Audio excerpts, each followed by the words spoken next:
இப்போ இதெல்லாம் கூட பிரச்சனை இல்லைன்னா நம்ம தமிழ்நாட்டுக்குள்ளே திரும்பி வந்தால் போலீஸ்கார தொல்லை தாங்க முடியல. மற்ற மாநிலத்தை விட தமிழ்நாடு அதிகங்களா? அது தமிழ்நாட்டில் சென்னை 200% அதிகம். 200% அதிகம். அடுத்த ஸ்டேட்டில் போனோம்னா ஆந்திராவுக்குள்ளே பார்த்தீங்கன்னா லோக்கல் வண்டியை பிடிச்சி கேஸ் போடுவாங்க. அவங்க ஊர் வண்டி இந்த சின்ன வண்டிங்களெல்லாம் இங்கே போலீஸ்கார் நிற்கிறாங்கன்னா அந்த செவுத்து தூரத்துலேயே 2 வீலர் எல்லாமே நிற்பாங்க. போலீஸ்கார் தொல்லையே பண்ணும். அவங்கள கிராஸ் பண்ணால் தான் கேஸ் போடுவாங்க. ஹெல்மெட் இல்லைனாலும் சரி, ட்ரிபிள்ஸ் எதுனாலும் சரி. நம்ம ஊரில் அளவே கிடையாது. அவங்கள தாண்டி போனால் தான் ஏன் அங்கே நிற்கிற போலீஸ் இங்கே இருக்குது, ஏன் நீ அங்கே நிற்கிற, இங்கே வான்னு கூப்பிடவும் மாட்டாங்க. எஸ்ஐயை முதற்கொண்டு இன்ஸ்பெக்டர் முதற்கொண்டு எல்லாம் ஜீப் இருக்கும். ஜீப்பில் பெரிய ஆஃபீஸர் உட்காந்துருப்பார். கான்ஸ்டபிள் ஏட்டெல்லாம் ரோட்டில் 4 பேர் நிற்பாங்க. அவங்க அவ்வளோ 100 மீட்டர் தூரத்தில் தான் நிற்பாங்க. ஏன் அங்கே நிற்கிற வான்னு கூப்பிடவும் மாட்டாங்க. அதே மாதிரி இந்த பக்கம் நிற்பாங்க. அவங்க போனதுக்கப்புறம் போவாங்க. எந்த தொல்லையும் கிடையாது. நம்ம ஊரில் அது அவங்க நின்றுட்டு தான் இருப்பாங்க, கை காட்டுறதோ மற்றதோ. நீ ஏங்க நிற்கிற, போகிற வண்டியை மட்டும்தான் அவங்க நிறுத்தி பிடிப்பாங்க. போலீஸ் நிற்குதுன்னு தெரியும் போது போகிறவங்க யாரோ சொல்லுவாங்க, அங்கேயே ஒரு 5000 பேர் நிற்கிறத பார்த்துட்டு அவன் அங்கேயே நிறுத்திக்குவான். ஓரம் கட்டி நிறுத்திட்டு ஏன் நிற்கிறேன்னு கேட்க மாட்டாங்க. வந்து வண்டிக்கிட்டையும் பிடிக்க மாட்டாங்க. 100 மீட்டர் தூரம் தான் சார், தூரத்துலேயே நிறுத்திக்கலாம். அப்படியே அவங்க பக்கத்துலேயே இங்கிருந்து பார்த்தா அந்த ஆளுங்க வேலை பார்த்துட்டு அவ்வளோ தூரத்தில் தான் நிற்பாங்க. அப்படியே ஓரம் கட்டிக்கலாம். அப்படியே ஓரம் கட்டிக்குவாங்க, கேட்க மாட்டாங்க. இங்கே சென்னையில் ஏங்க சார், சென்னைன்னு வாயை திறந்த போலீஸுக்குன்னு ஒரு துறை தனியாக இருக்குதா இல்லையானே தெரிய மாட்டேங்குதுங்க சார். மரியாதை கிடையாது. கேஸ் போட்டால் 500, மாமல் கொடுத்தா 200. இது சிஸ்டம். இப்போ சரி, அப்போ சிட்டிக்குள்ளே போகும்போது இவ்வளோ பிரச்சனைனா, இப்போ அவுட்ரு பைபாஸ் போட்டுட்டாங்க. பூந்தமல்லி டு வண்டலூர் எங்கே போகிற வரைக்குமே. ஆமாம், புறவழிச்சாலை இருக்குது. புறவழிச்சாலையில் வந்து நிறுத்தி கேஸ் போடுறோம். காலையில் 6 மணிக்கு வந்து நிற்கிறாங்க சார். என்ன எப்படி கேஸ் போடுவாங்க? என்ன அடிப்படை? ஏதாவது ஒரு காரணம் இருக்கும் வண்டிக்கு. அதை நீங்கள் கேட்டிங்கன்னா 1008 எடுக்குவாங்க. அதெல்லாம் தேவையில்லை. அவங்களுக்கு தான் காசு. நான் என்ட்ரி 200 கொடுத்துரு 200. அது நாங்கள் கூட பரவாயில்லைங்க சார். சின்ன வண்டிக்காரவங்க அலும்பு தாங்க முடியலைங்க சார். ஈச்சர் வண்டி, இந்த டாட்டோ சுமோ, இந்த பிக்கப்பு, படா தோஸ்து ஓட்டிகிட்டு வரும். அவங்களாம் டைமிங்கு காய்கறி கொண்டு வர்றது அது இது சிலக்காமல் அவங்கள எல்லாம் பிடிச்சி அத்தனை பேர் நிற்க வச்சு சார். லைனு ஆல் இண்டியா பரண்டு ஓட்டுற யூனிஃபார்ம் கம்பல்சரி காக்கிங் ஆக்கி போகணுன்னு என்ன சார் அவசியம்? எங்களுக்கு என்ன பிஎஃப் தராங்களா, இல்லை வருஷத்துக்கு போனஸ் கொடுக்குறாங்களா? ஒன்றுமே கிடையாது. நாங்கள் ஒரு சிட்டிக்குள்ளே போகும்போது ஒரு போலீஸ்காருக்கு மரியாதை கொடுக்கணும்னு ஒரு சட்டை போடுறோம், அடையாளத்துக்காக போடுறோம். இதில் உட்காந்துட்டு இந்த ஹீட்டில் பேண்ட்டு காக்கி பேண்ட்டு சட்டையும் போட்டுட்டு 4 நாளைக்கு உட்காந்து ஓட்ட முடியுமாங்க சார்? லுங்கி தான் எல்லாம் வெந்து போயிருங்க சார். முழுக்க லுங்கி தான் போட்டாங்க அதிகம். அதாவது ஒரு கம்பெனிக்குள்ளே போகும்போது பேண்ட் சட்டை வேணும், போட்டுக்கிறோம். மற்ற இடத்துல நாங்கள் படுக்கும்போது ரன்னிங்கில் பகலில் போகிறதுக்கு எங்களுக்கு லுங்கி போதும். மேலே ஒரு சிட்டிங்கும் போது காக்கி சட்டை போட்டிருந்தா போதும். அதுவும் எனக்கு தெரிஞ்சு 99 நான் லைசன்ஸ் எடுத்த நாள்லேருந்து அனைத்து டிரைவருமே ஒரு சட்டை வண்டியில் பேர் வச்சுருப்பாங்க, கேரளாவுக்கோசரம் காக்கி சட்டை. அது நம்ம காசு கொடுத்தா அவங்க அடிக்க வந்துடுவாங்க சார். கேரளாவில் எந்த இடம் அவனே பைசா கொடுக்குது? 100 ரூபாய்க்கு கேஸ் போட நீ அவன் கேரளா டிஸ்ட்ரிக்ட் திருவனந்தபுரம் வரைக்கும் ஒன்று சொல்லுண்டா, உன் பைசா நீ எதுக்கடா கொடுக்குறேன்னு சொல்லி நம்மளை அசிங்கமாக திட்டிட்டு 100 ரூபாய்க்கு கேஸ் போட்டு கொடுப்பாங்க. எல்லா மாநிலத்தை விட குறைவான ரேட்டாக தான் இருக்கு. அது கொடுக்கறது மட்டும் இல்லை சார், திருவனந்தபுரம் எந்த கடைசி இந்த பாலக்காட்டில் இருந்து அது வரைக்கும் செல்லும். நம்ம சென்னையில் இங்கே போட்டுட்டு 3 கிலோமீட்டரில் போனால் செல்லாதுங்கிறாங்க. கேட்டால் அது வேறையாமல் இது வேறையாம், டிஸ்ட்ரிக் வேறையாது. மாதாவரத்தில் போடுறேங்க சார். மாதாவரத்துலேருந்து உள்ளே 1.5 கிலோமீட்டர் போனால் ஒரு சிக்னல் அங்கே பிடிக்கிறாங்க சார். கேட்டால் அவன் தானே அவனுக்கு போயிரு, நம்ம எனக்கு நம்மம்மா சிசிடி கேமராவில் பதிவாயிருச்சு வண்டி வந்தது 1500 கேஸ் போடணும், வண்டியை ஓரம் போடுங்கிறாங்க. உடனே நம்ம அப்படியே ஓரமெல்லாம் போட்டோம்னா அப்படியே நிறுத்திட்டு என்ன சார்னா கீழே இறங்குவா அப்படிம்பாங்க. போனால் சரி சரி ஒரு 300 கொடுத்துட்டு போ. என்ன சார் இப்போ தான் அங்கே கேஸ் போட்டு வந்திருக்கேன், கேஸ் சீட் இருக்குன்னா சரி அப்போ 100 கொடுத்துட்டு போ அப்படிம்பாங்க. அப்போ சிசிடியில் பதிவாகாதா சொல்லுங்கள் சார்?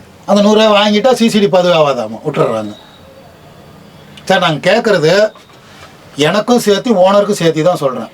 டேக்ஸி கட்டுறாங்க, ரோடு டேக்ஸு, பொல்யூஷனு, டீசல் வர்த்தகம், ஆல் இண்டியா பர்மனெண்ட்டு எல்லாமே கட்டுறாங்க. அப்புறம் எதுக்கு சார் போலீஸ்க்கு போகணும்? நோயின்றியா நாங்கள் உள்ளே போய் இறக்கி ஆகணுமா, 500 ரூபாய் கேஸை போடு. நோயின்றில் நாங்கள் உள்ளே வந்துட்டோன்னு ஓகே, சட்டம் விதிமுறை மீறல். எனக்கு 1500 கேஸ் போட்டிருக்காங்க சார் 3 வருஷத்துக்கு முன்னாடி. போட்டுட்டு மறுபடியும் உள்ளே விடல. போனதுக்காக கேஸை போட்டு கோயமேடு தாண்டி அண்ணாமேம்பாளத்துக்கிட்ட போகணும். எனக்கு தெரியாது, நான் கைடு கூட்டிகிட்டு தான் போனேன். என்னையை திட்டல, கைடை தான் திட்டினாங்க போலீஸ்காரவங்க. நிறுத்தி சுற்றி 4 பக்கம் கேமரா இருந்துச்சு. ஆன்லைனில் கேஸ் போட்டுட்டாங்க 1500 ரூபாய்க்கு. போட்டுட்டு திருப்பி விட்டாங்க சார். 11 மணிக்கு தான் போகிறேன், வண்டி திருப்பி விட்றாங்க. பகல் 11 மணிக்கு போகிறேன், வண்டி திருப்பி விட்டாங்க. கேஸையும் போட்டுட்டு நைட்டு 11 மணிக்கு மேலே வா அப்படின்னு சொல்லி திருப்பி விட்டாங்க. அப்புறம் எதுக்கு சார் கேஸ் போடணும்? போயிட்டு வரணும், பிரச்சனை முடிஞ்சு. கேஸை போட்டுட்டு சரி நீ உள்ளே போ அப்படின்னா கேஸ் போடலாம். இல்லை நீ உள்ளே வந்துட்டு திருப்பிட்டு போயிரு, உள்ளே போனால் கேஸுன்னு சொன்னால் பரவாயில்ல. இது என்ன சார் அர்த்தம் சொல்லுங்கள்? காட்பாடியில் 200 ரூபாய்க்கு கேஸ் போட்டு வரேன். அதான் ஒரு பெரியவர் நல்லா மரியாதையாக பேசினார். என்ன ஒரு ரசீது போட்டுக்க 200 ஒரு மாதத்துக்கு அது 200 ரூபாய்க்கு போட்டாங்க. இங்கே வந்து வாணியம்பாடி தாண்டி டோல்கேட் நிறுத்தி நீ போட்டே ஆகணும், இல்லைன்னா என்ன லோடுன்னு செக் பண்ணணும் அப்படின்னா இது என்ன சார் அர்த்தம்? டிரைவர்னா என்ன சார்?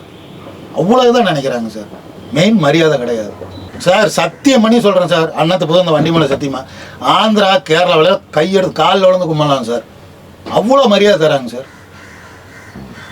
இப்படி சிக்னல் போலீஸ்கார் நிற்கிறாங்க, நம்ம சுலா போன்ட்டு சார் இங்கே போகணும் அப்படின்னா இவ்வளோ போய் அவ்வளோ போன்னு கரெக்டாக சொல்லுவாங்க. சிக்னல் நிறுத்தி கேட்டாவே சொல்லுவாங்க. அங்கே ரூல்ஸு சிக்னலில் பீடி சிகரெட்டு குடிக்கக்கூடாது, மொபைல் பேசக்கூடாது, ஒரே ஒரு காக்கி சட்டை இருந்தால் போதும், வேறு பிரச்சனை இல்லை. சட்டப்படி அதுதான். ஆமாம். அதே மாதிரி வேறு கார்காரவங்களே வந்து நம்மள்ட்ட டச் பண்ணி நம்மள்ட்ட பிரச்சனை பண்ணால் ஃபஸ்ட்டு அடிக்கிறது திட்டுறத கார்காரனை தான். லாரிக்காரன் தப்பு பண்ணியிருக்க மாட்டாங்கிறது நம்பிக்கை. ஏன்னா அவன் அங்கேருந்து நமக்கு சாப்பிட பொருள்லாம் கொண்டு வரான், நீ ராங்கில் வந்தது இல்லாமல் அவனை அடிக்க போறியா அப்படின்னு டிரைவர் கூட அடிச்சிட்டாங்களான்னா நீ எவ்வளோ பெரிய ஆளாக வேணாலும் டிரைவருக்கு 5000 பணம் கூட ஆஸ்பத்திரி செலவுக்குன்னு வாங்கி கொடுத்து விட்றாங்க. கேரளா போலீஸ் இதெல்லாம் எனக்கு 2005 பண்ணி எனக்கு என் ஃப்ரெண்டுக்கு நடந்துச்சு, பண்ணி கொடுக்குறாங்க. என்ன நடந்துங்க? அதாவது இவர் உள்ளே போய் இப்படி திரும்ப போகிறாரு. எங்கே? கேரளாவில் திருச்சூருக்குள்ளே திரும்ப அப்போ சிங்கிள் ரோடு. அந்த திருச்சூர் உள்ளே போகிறதுக்கு மட்டும் முக்கோணமாக 2 பக்கம் வழி விட்டுருப்பாங்க. அது திரும்ப போகிறார். கார் ராங்காக வந்து உள்ளே கட் பண்ணிட்டாங்க. சைடில் உரசிருச்சு. கார் ஒரு சைடு. ஆமாம், லெஃப்ட் சைடில் உரசிருச்சு. அப்போ சைடில் நான் ஓரத்தில் அப்படி நிற்கிறேன், எம்டி இறக்கிட்டு வந்து நான் அதே திருச்சூர் மார்க்கெட்டில் சக்கரை இறக்கிட்டு வந்து அப்படி ஓரத்தில் நிற்கிறேன். அந்த பக்கம் வண்டி நிறுத்துறதுக்கு தனியாக மண் ரோடு இருக்குது, ஒரு 6 வண்டி நிற்கலாம் அந்த மாதிரி. அதுக்கு பக்கத்தில் ஒரு பைக்குக்காரு ஆட்டோக்காரு ஃபோனில் பேசிகிட்டு இருந்தாங்க. அவங்க இதை பார்த்துக்கிட்டே இருந்தாங்க. வந்த விதத்தில் டிரைவரை ஏறி அடிச்சு இந்த இடம் வீங்கிச்சு டிரைவருக்கு. இப்படி டோரில் கை வச்சுட்டு எந்த சேட்டா மரியாதையாக தான் அங்கே பேசுவோம், சேட்டானா அண்ணன் தான் அப்படின்னு பேசும்போது ஏறி அடிச்சிட்டாங்க. இந்த இடத்துல கை வீங்கி காரில் வந்தவங்க அடிச்சிட்டாங்க. உடனே வந்து அந்த ஃபோன் பேசிகிட்டு இருந்தா அங்கேருந்து ஒரு 1.5 kilometre police station, 1 kilometre Thrissur உள்ள போலீஸுக்கு ஃபோன் பண்ணால் போலீஸ் வந்துடுச்சு. அந்த உடனே ஷார்ட் போட்டுன்னு கூச்சாங்க, எனக்கு எல்லாம் அறியும்டா நீ பா அப்படின்னு காரை திருப்பிட்டு டிரைவர் ஜீப்பில் ஏற அப்படின்ட்டு போலீஸ்காரரை வந்து நீ வண்டி எடுத்துகிட்டு வாங்காட்டி போலீஸ்கார் இல்லை டிரைவரே வரட்டும் அப்படின்னுட்டு நீ எடுத்து இப்படியே ஓரம் போட்டுட்டு அந்த டிரைவரோட அந்த 2 வீலர்காரோட வான்னு சொல்லி போலீஸ்கார் 2 வீலரில் வந்து வர சொல்லி அப்படியே போய் அந்த 2 பேர்த்துக்கிட்ட எந்த ஆச்சுன்னு அவர் பாட்டுக்கு வந்துச்சு. கார் ராங் சைட்லேருந்து வேகமாக திருப்பிச்சு, டச் ஆகிருச்சு. அங்கே 90% பொய் சொல்ல மாட்டாங்க சார் கேரளா மக்கள். போய் அவ்வளோ சீக்கிரம் பொய்யே சொல்ல மாட்டாங்க. ஃபோன் பேசியிருந்தோம் சொல்லிட்டாரு. சொன்னதே சரி ரைட் ஓகேண்ணா நீ வருத வர சொன்னால் நான் வரும், இல்லைன்னா நான் நடந்தது பறஞ்சது நான் இங்கே நடந்தது சொல்லிட்டேன் அப்படின்னு அவர் மலையாளத்தில் சொல்ல சரி ரைட்டுன்னு போயாச்சு. போனது கார் போலீஸ் ஸ்டேஷன் வாசலில் விட்டுட்டு கால் மூலம் கத்திட்டு உள்ளே வரான். உள்ளே வந்தவன் அவன் நிற்கிறாப்புல, டிரைவரை போனதுமே உட்காருன்ட்டாங்க. சீட்டில் உட்கார சொல்லிட்டு கையை அப்படின்னு காட்டினாங்க. எந்தா பண்ணுது அடிச்சுதா? எதில் அடிச்சதுன்னா நான் டோரில் கை வச்சிருக்கும்போது இப்படி குத்திருச்சு. வேற எங்கே அடிச்சு? வேற எங்கெல்லாம் இங்கே அடிக்க வந்துச்சு. நான் போயிட்டேன்னா சட்டை கசங்கி இருந்துச்சு, மேலே ஏறி எட்டி பிடிச்சதில். உடனே அவங்க பாஷையில் கெட்ட வார்த்தையில் இவ்வளோதான் இல்லை பேசி நீ யாருக்கு வேணாலும் ஃபோன் பண்ணுறா, முதல்ல பைசா 1000 ரூபா கொடுறா அப்படின்னு சொல்லி கொடுக்க சொல்லி இன்ஸ்பெக்டரு ஏட்டையா நம்பர் எழுதி கையில் கொடுத்து நீ மறுபடியும் போயிட்டு ரிட்டர்ன் வரதுக்குள்ளே இயால் ஏதாவது பிரச்சனை பண்ணால் இந்த நம்பருக்கு உடனே ஃபோன் அடி. ஓ இவன் யாராவது அவனுடைய வேற யாரையாவது சொல்லி பிரச்சனை எனக்கு ஃபோன் அடி, உனக்கு ஆஸ்பத்திரிக்கு கூட்டிகிட்டு போகணுமா நீ போயிடுவியா அப்படின்னாரு. இல்லை போயிடணும். மன உளைச்சலுக்காகவும் அடித்ததுக்கும் 5000 ரூபா பணம் வாங்கி கொடுத்தாங்க. அது கேரளா சார். லாரி டிரைவர் தான் அவ்வளோ மரியாதை வச்சுருக்காங்க. மரியாதை இல்லை, மெயினாக மனுஷங்கனால அங்கே மரியாதை உண்டு, மனிதர்களுக்கு மரியாதை. அது மோட்டாருக்குன்னா இப்போவுமே நைட்டில் போய் பாருங்க சார், நீங்கள் கேள்விப்பட்டிருப்பீங்க. அஜித் வந்து ஏர்போர்ட்லேருந்து இறங்கி வரும்போது நைட்டு 1 மணி ஆமாம், பின்னாடி உட்காந்துருக்கிறாப்புல. அவங்க டிரைவர் வந்து சிக்னலில் யாருமே இல்லையா, ஆனால் சிக்னலுக்கு பார்த்து நிறுத்தி வந்ததா நியூஸில் பேப்பரில். அதே மாதிரி தான் இப்போ கேரளாவிலையும் இரவு பகலில் நான்லாம் நின்று தான் பாருங்க சார். இப்போ எந்த வண்டியுமே வழினாலும் நின்று தான் போவேன். ஒரு சிலருக்கு இது தெரியாது. 4 சிக்னலில் நாம் யாருமே வண்டி இல்லைன்னு சொல்லி ரெட் சிக்னலை தாண்டி போனோம்னா கரெக்டாக ஆல்வா தாண்டின உடனே கொச்சின் உள்ள நுழையிற இடத்துக்கிட்ட எனி டைம் அந்த மெட்ரோ ஜங்ஷனுக்கு பக்கத்தில் ஜீப்பு நிற்கும். அவங்களுக்கு கேமராவில் தெரிஞ்சிடும். 4 சிக்னலை தாண்டிட்டோம்னா அங்கே 500 ஃபைன் போட்டுருவாங்க. 500 1000 அது இன்னும் நிறையா டிரைவர்களுக்கு தெரியாது. எங்கே தப்பு பண்ணாலும் அங்கே மாட்டி. பாலக்காட்டிலேருந்து கொச்சின் போகிறதுக்குள்ளே அந்த ஆல்வா தாண்டறதுக்குள்ளே ஒரு 7-8 சிக்னலில் நைட்டில் அன் டைமில் வண்டி எதுவும் இருக்காது. நம்ம ஒரு 1-2 நம்பர் இருக்கும்போது போயிட்டா பிரச்சனை இல்லை. சிக்னல் போட்டு 30 செகண்ட் 40 செகண்ட் இருக்கும்போதெல்லாம் நம்ம பாஸ் பண்ணோம்னா 4 சிக்னல் அந்த மாதிரி கடந்துட்டால் அங்கே அவன் ஃபைன் போட்டுருவான். கரெக்டாக நிற்பாங்க. எந்த நேரமான 24 ஹவர்ஸ் அங்கே போலீஸ் நிற்கும். மெட்ரோ ஜங்ஷனுக்கு கீழே எங்கே தப்பு பண்ணியிருக்கோம் எல்லாம் தெரிஞ்சு. அந்த 3 சிக்னல் தாண்டி வந்ததாலே 3 சிக்னல் தாண்டி வந்திருக்கடா பைசா இருந்துடும் அப்படின்னு 1000 500 ஃபைன் போட்டு கழிச்சு கொடுத்துருவாங்க. எக்ஸ்ட்ராலாம் கேட்க மாட்டாங்க. ஆமாம், நம்ம ஊராக இருந்தால் 1000 கூட 5000 கூட 2000 கூடன்ட்டு. என்ன சார், முதல்லையாவது எனக்கு விவரம் தெரிஞ்ச நாள்லாம் போலீஸுக்கு ஆள் அதிகமாக போகாது. ஏன்னா சம்பளம் கம்மின்னு சொல்லி. வேலைக்கு போகலாம். அம்மா ஜெயலலிதா சாவறதுக்கு முன்னாடி ஸ்டார்டிங்கே 18,000 ரூபா பண்ணி விட்டாங்க. அதுக்கப்புறம் தான் போலீஸ் அதிகமாக சேர்ந்தாங்க. இப்போ ஸ்டார்டிங் ஆகி 3 வருஷம் ஆயிடுச்சுன்னா சம்பளம் அதிகம். 1 வருஷம் முடிஞ்சிட்டாவே சம்பளங்கள்லாம் அதிகம். எங்களுக்கு ஒரு நட போய் இறக்குனா தான் படிக்காசு. 10 நாள் ஆல்ட் ஆயிடுச்சுன்னா காசு கிடையாது. ஓனர் சாப்பாட்டு காசு எதுவும் தர மாட்டோம். வடக்கு போய் நீங்கள் லோடு ஏற்றுறதுனால எல்லாம் நாங்கள் போயிட்டு எவ்வளோ சீக்கிரம் போனிட்டு உடனே லோடு ஏற்றிட்டு வந்தால் தான் காசு. அந்த மாதிரி இருக்குது. அவங்களுக்கு மாசமான சம்பளம் வருது. இங்கே கோயம்புத்தூர் சைட்லாம் கூட சார் பரவாயில்லைங்க சார். போலீஸ் சென்னை தவிர மற்ற இடங்கள் மரியாதை தான் சார் நாங்கள் எதிர்பார்க்குறது. எப்போ இங்கே இறங்கி வா, எப்போ ஒரு 100 ரூபா கேஸ் போட்டுக்கணும். நாங்கள் இப்போ சரி சார் 100 ரூபா போட்டு கொடுவோம் சொல்லாமலே போட்டு போயிடுவாங்க டிரைவருங்க. போன விட இங்கே வாடா ஒரு 500 ரூபா கேஸை போடுறேன். இது என்ன சார் அது? அது என்னை விட சின்ன பையனாக இருப்பேன். என் பையன் வயசு கூட இருக்குது. வாடா போட சொல்ல. அந்த மாதிரி இருக்கும்போது யூனிஃபார்ம் போட்டு இப்படி பேசலாமாங்க சார்? அவங்களும் மனசு தானே சார். இதை ஏன் சார் யோசிக்க மாட்டேங்கிறாங்க? இல்லை இது காவல்துறை பேசும்போது எனக்கு கண்ணே கலங்குது. நாங்கள் டிரைவர் நானும் இடையில வந்த பொழப்பு தான். எனக்கு வயசு 26க்கு அப்புறம் 25க்கு அப்புறம் தான் நான் லாரிக்கே வந்தேன். என்னை விட சின்ன வயசுலேருந்து 7-8 வயசு 10 வயசுலேருந்து மோட்டாரில் ஓடினவங்களாம் எவ்வளோ பேர் இன்னும் இருக்காங்க. எனக்கு இப்போ 55 முடிஞ்சிருச்சு. இதுதான் பொழப்புன்னு இருக்கிறோம். இப்போ நாங்கள் டிரைவர் எல்லாம் சேர்ந்து எங்களுக்கு மரியாதை இல்லை, எந்த இடத்துலையும் பாதுகாப்பு இல்லை, நாங்கள் வண்டிக்கு போல நின்னா அந்த போலீஸ் வீடை கொண்டு எல்லாருமே சோத்துக்கு சிங்கி தானே சார் அடிக்கணும். பொருள் எப்படி சார் வரும்? கொரோனாவிலே எல்லாம் பார்த்துருப்பாங்களே 40 நாளில் சாப்பாடு இல்லாமல் ஓட்டணும் லாரி டிரைவர் தான். நான் 25 நாள் தான் சார் வீட்டில் இருந்தேன் கொரோனாவில். அத்தியாவசிய பொருள் ஏற்றலாம் கலெக்டர் பர்மிஷன் கொடுத்த உடனே நான் சென்ட்ராய் பெருமாளில் வண்டி அப்போ போக்குவரத்தும் கிடையாது. என் பையனை பைக்கில் கொண்டு வந்து விட சொல்லி நான் போனேன் சார். போயிட்டு பருப்பெல்லாம் ஏற்றிட்டு வந்தேங்க சார். பூண்டு வெங்காயம் ஏற்றிட்டு வந்தேன் சார். புயல் மழை ஈரோடு நாகர்கோயிலுக்கு 25வது நாள் நிறையா டிரைவர் 60 நாள் 50 நாள் வேலைக்கே போகல. நாளை 22வது நாளே போய் வெங்காயம் ஏற்றிட்டு வந்தேன். என்ன வாடகை தெரியுங்களா? இங்கேருந்து எம்டி போய் இங்கேருந்து லோடு கிடையாது. இங்கேருந்து சிறுடி எம்டி போய் சிறுடியிலேருந்து வெங்காயம் ஏற்றிட்டு வந்தேன் ஈரோட்டுக்கு. 5500 ரூபா வாடகைங்க. எந்த செலவுமே கிடையாது. டோல்கேட்டு கிடையாது, ஆடியோ போலீஸ் எந்த செலவுமே இல்லை. இந்த கலெக்டர் பர்மிஷனை கொடுத்தா மட்டும் போதும். அங்கே நெடுவுக்கு போலீஸ் நின்னாங்க. எதுக்கு வண்டி எடுத்துட்டாங்க? இந்தா ஓகே போய்க்க யாரு காசு? போலீஸே நிறுத்த மாட்டாங்க வண்டியை. அந்த பர்மிஷனை காட்டிட்டா போதும். அப்போ கூட நாங்கள் ஓட்டினோங்க சார். போயிட்டு வந்தால் வீட்டு ஊருக்குள்ளே விட மாட்டாங்க சார். தனிச்சு தூரமாக நின்று பையனை பைக்கில் வர சொல்லி வாங்கிட்டு வந்தது வீட்டில் கொடுத்துட்டு போனேன். அப்படியெல்லாம் ஓட்டி இருக்கணுமாங்க சார் நாங்கள். ஏன்னா ஒட்டுமொத்த இந்தியாவுடைய உணவு தேவையை எடுத்து போகிறது. வண்டி ஓனர் வச்சுருக்கோம். ஓனரை எடுத்துகிட்டு போகிறாங்க. நாங்கள் எல்லா டிரைவரும் சேர்ந்து எங்களுக்கு மரியாதை இல்லை. போலீஸ்கிட்ட மெயினாக போலீஸ்கிட்ட மரியாதை இல்லைங்க சார். குறிப்பாக தமிழ்நாடு. ஆமாம், குறிப்பாக சென்னை ஒன்று, மகாராஷ்டிரா ஒன்று. மகாராஷ்டிரா கூட இப்போ மும்பையில் ஒரு 70% மாறிடுச்சு. மும்பை நகரம். ஆமாம், அங்கெல்லாம் தமிழ்நாடு வண்டினா பிடிச்சி 700-800 கேஸ் போட்டுட்டு இருந்தாங்க.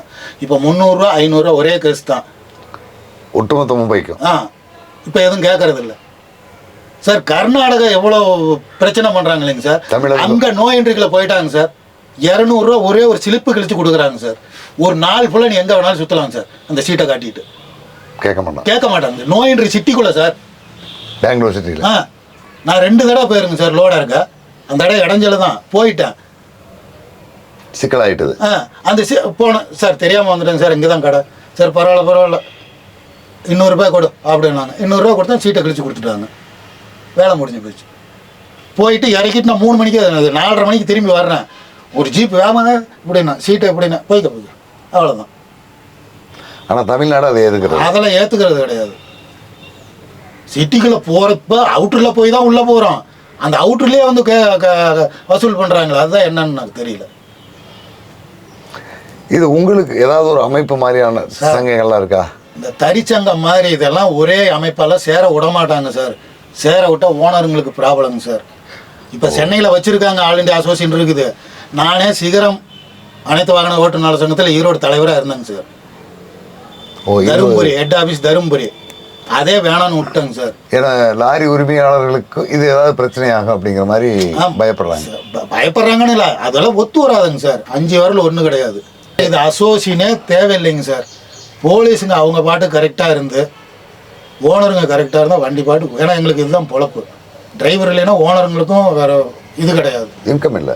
அந்த மாதிரி கரெக்டாக இருந்தால் கரெக்டாக ஓடிட்டு இருக்கோம். அதுலேயும் டிரைவர்களும் நிறையா தப்பு பண்ணுறாங்க சார். அதுவும் இருக்குது சார்.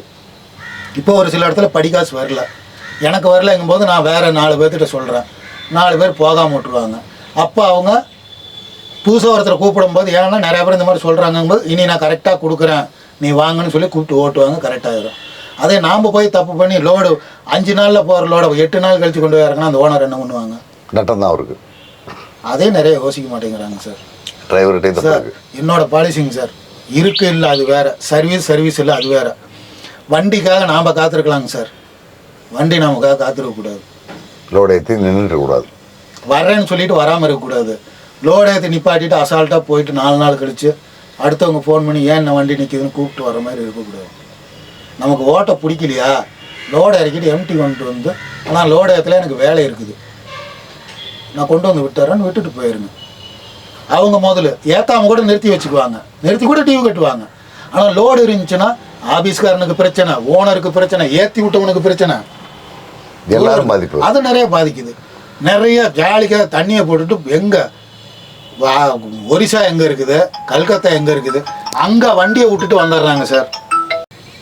பவானியில் ஆடி ஆஃபீஸ் வராதுக்கு முன்னாடி ரினிவலுக்கு கோபி தான் நம்ம போகணும்.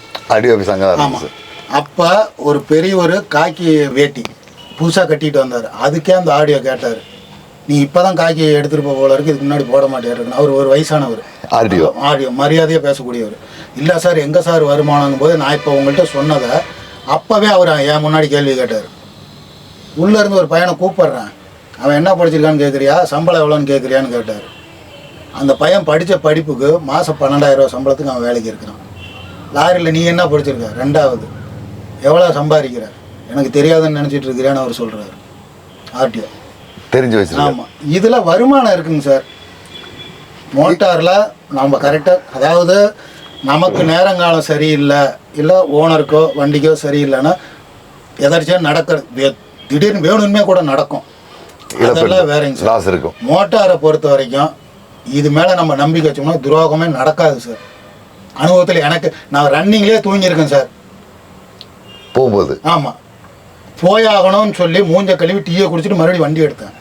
அடுத்து ஒரு 8வது கிலோமீட்டரில் எனக்கே தெரில, தூக்கம் வந்துருச்சு. ஆமாம், தூங்கிட்டேன். ஆனால் வண்டி அப்படியே ஓரமாக இது பிரேக் மேலே கால் இருக்குது, நம்மளை அறியாமே பிரேக் மேலே கால் இருக்குது. 100 தட்டி இருக்கேன், வண்டி ஓடிக்கிட்டே இருக்குது. அடுத்த 10 நிமிஷத்தில் விசுக்குன்னு முடிச்சு பார்த்தா ரோட்டில் ஆஹா அப்படின்ட்டு அடுத்த நிமிஷமே லேடிட்டு இப்படி தொட்டு கும்பிட்டுட்டு உடனே எடுத்து கொண்டு போய் அடுத்த டீ கடையில் ஓரம் போட்டு ஒரு 1 மணி நேரம் படுத்துருந்தேன். அப்படியும் காப்பாற்றக்கூடிய நம்ம தெய்வம் சார். நிறையா பேர் சொல்லுவாங்க சார். அதே மாதிரி தான் என் அனுபவத்துலேயும் நான் சொல்கிறேன். ஒரு தடவை 2-3 தடவை நடந்திருக்குது. இந்த மாதிரி நடந்திருக்கு. ஆமாம், இதே மாதிரி நான் உங்கள்கிட்ட சொன்ன பாருங்க, அந்த ஆக்சிடென்ட்டுக்கு பிரேக் அடித்து எனக்கு நிற்கல. அடுத்து என்ன பண்ணுறதுன்னு தெரியாமல் மாறி கீரை மாற்றி மறுபடியும் 2வது தடவை பம்ப் பண்ணி அடிக்கிற வண்டி அப்படியே நின்றுச்சு. வண்டியை சுத்தமாக வச்சுக்கிட்டு இது மேலே நம்பிக்கையாக இருந்தால் எந்த இடத்துலையும் காப்பாற்றி விடுங்க சார். வண்டியே சுக்குநூறு ஆனால் டிரைவருக்கு அடிபடாமலாம் இருந்திருக்கு சார்.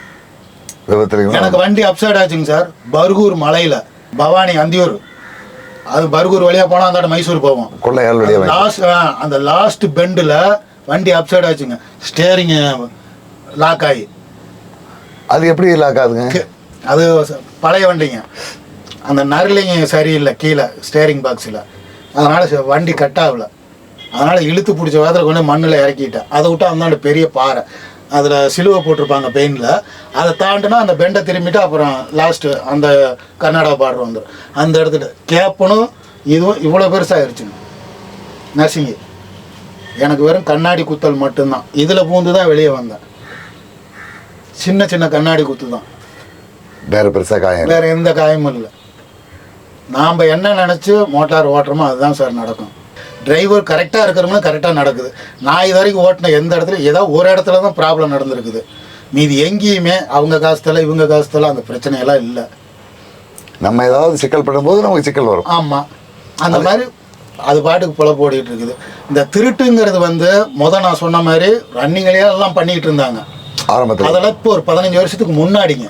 2010 அந்த காட்டம் தான். ஆமாம், 2012 வரைக்குமே நடந்துக்கிட்டு இருக்கு. ஆமாம், 15க்கு அப்புறமெல்லாம் ஒரு 40% தான் இப்போ இருக்கு. அது குறிப்பிட்ட இடம் தான். எந்தெந்த பகுதி அந்த மாதிரி நடக்கும்? இப்போ மகாராஷ்டிரா கம்பல்சரிங்க சார். அது இப்படி சோலாப்பூர் டு ஷிரடி ரோடு அது இப்போவுமே ஒரு சில இடத்துல நடக்குது.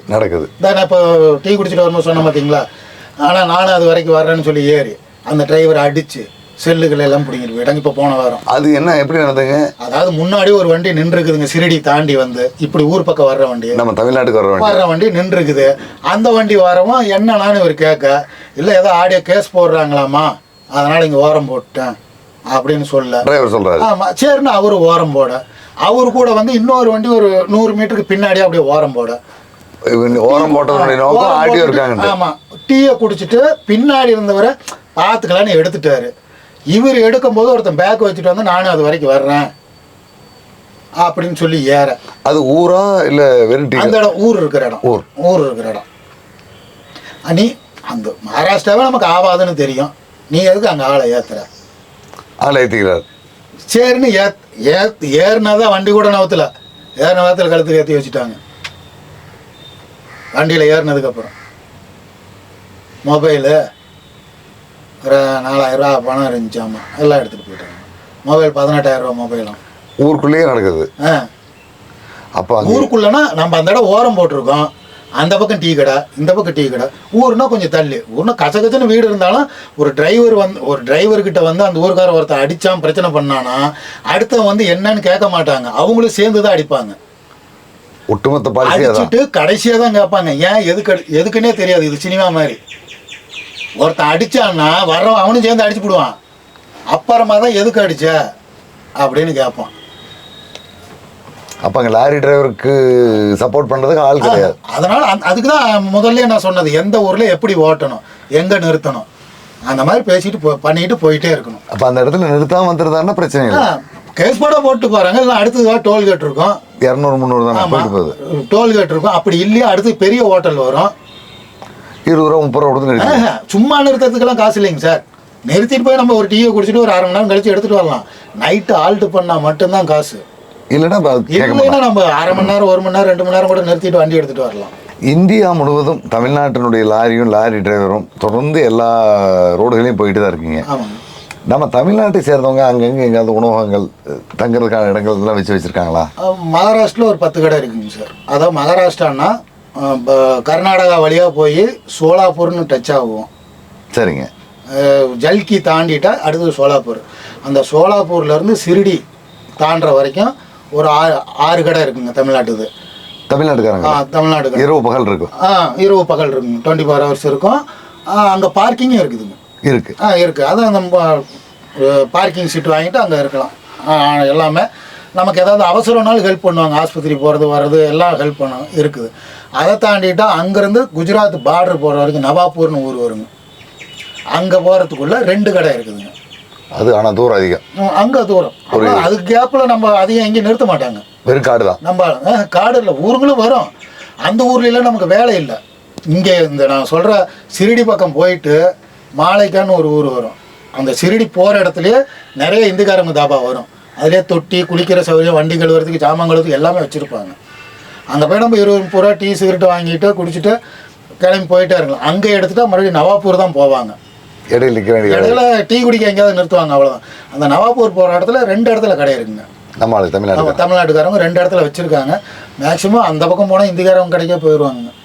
ஒன்றும் பிரச்சனை இருக்காது. ஏன்னா அதே மாதிரி பார்க்கிங் காசு எல்லா சௌகரியமும் அங்கேயே இருக்குது. சும்மா சாப்பாடே சாப்பிட்றோம், ரொட்டி ஒரு நாளைக்கு சாப்பிட்லான்ட்டு போய் நிறுத்திக்குவாங்க. நிறுத்திட்டு அதே மாதிரி விடியகாலம் எடுத்துகிட்டு போயிடுவாங்க. குஜராத்துக்குள்ள நிலைமை எப்படி இருக்குங்க? குஜராத்துக்குள்ள ஓட்டுறதுக்கு நிறைய பேர் அங்கே தான் சார் ஆசைப்படுவாங்க. இங்கிருந்து போகிறவங்க. ஆமாம். என்ன காரணம்? இங்கிருந்து எந்த லைன்னு கேட்டால் குஜராத்னா போகலாம் அப்படிம்பாங்க. என்ன காரணம்னு கேட்டிங்கன்னா வண்டி ஓட்டுறது தான். குஜராத்துக்குள்ளெல்லாம் தூக்கங்கிட்ட நினச்சா கிலோமீட்டருக்கு ஒரு கடை ஸ்டார் ஹோட்டல் மாதிரி இருக்குது. குளிக்கிறதுக்கு பாத்ரூமுக்கு எல்லாத்துக்குமே சௌகரியம். ஹோட்டல் கிலோமீட்டருக்கு ஒரு கடை இருக்கும். நல்ல வசதிகளோடு இருக்குங்க சார். 2 பக்கமுமே இருக்கும், வர்றவங்களுக்கும் போகிறவங்களுக்கும். பரோடா போகிற வரைக்கும் இருக்குங்க. பரோடா தாண்டிட்டா அங்கேருந்து அஹமதாபாத் ஒரு 100 கிலோமீட்டர். அதில் வந்து நாங்கள் எக்ஸ்பிரஸ் பைபாஸ்ன்னு ஏறிடுவோம். ஊருக்குள்ளே பூந்து போகிறவங்களும் இருக்காங்க, ஆனந்துன்னு ஊர் வரும், அதுக்குள்ளே பூந்து போகிறவங்களும் இருக்காங்க, எக்ஸ்பிரஸ் ஹைவே போகிறவங்களும் இருக்காங்க. குஜராத் இந்த பக்கத்தில் இறக்குற மாதிரி, அஹமதாபாத் அஸ்லாலி பக்கம் இறக்குற மாதிரி இருந்தால் இந்த ஆனந்த் வழியாக உள்ளே பூந்து போவாங்க.